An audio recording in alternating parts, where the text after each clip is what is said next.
ability is you have the power to force a media outlet. Let's be clear. The New York Post isn't just some random guy tweeting. The New York Post has the fourth highest circulation of any newspaper in America. The New York Post is over 200 years old. The New York Post was founded by Alexander Hamilton. And your position is that you can sit in Silicon Valley and demand of the media that you can tell them what stories they can publish, and you can tell the American people what reporting they can hear. Is that right?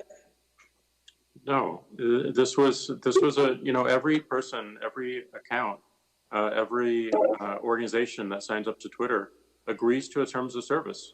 Terms of service is so published. Media outlets must genuflect and obey your dictates if they wish to be able to communicate with readers. Is that right? No, not at all. We recognize an error in this policy, and specifically the enforcement. You're still blocking their posts. You're still blocking their posts. Right now, today, you're blocking their posts. We're not blocking the post. Anyone can tweet. Can the New York Post post on their Twitter account? If they go into their account. No is your answer to that. No, unless they genuflect and agree with your dictates. Let me ask you something. You claimed it was because of a hacked materials policy. I find that facially highly dubious and clearly employed in a deeply partial way. Did Twitter block the distribution of the New York Times' story a few weeks ago that purported to be based on copies of President Trump's tax returns?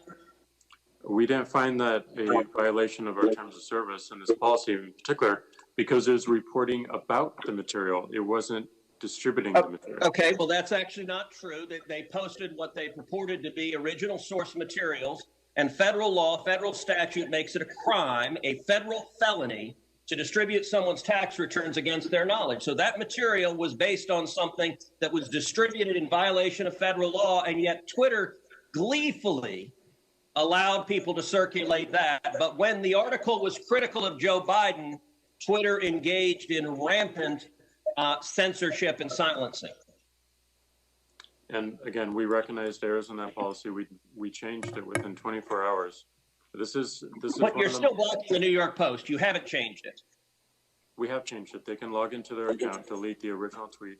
That was you forced a Politico reporter to take down his post about the New York Post as well. Is that correct? Within that 24-hour period, yes. But we, as the policy has changed, anyone can tweet. So Twitter takes the view you can censor the New York Post, you can censor Politico, presumably you can censor the New York Times or any other media outlet. Mr. Dorsey, who the hell elected you and put you in charge of what the media are allowed to report and what the American people are allowed to hear? And why do you persist in behaving as a Democratic super PAC, silencing views to the contrary of your political beliefs? Let's give Mr. Dorsey a few seconds to answer that, and then we'll have to conclude this segment. Well, we're not doing that, and this is why I opened this hearing with calls for more transparency. We realize we need to earn trust more. We realize that more accountability is needed to show our intentions and to show the outcomes. Thank you, Senator. So I hear the concerns and acknowledge them, but we want to fix it with more transparency. Thank you, Senator Cruz. The ranking member has deferred now to Senator Schatz.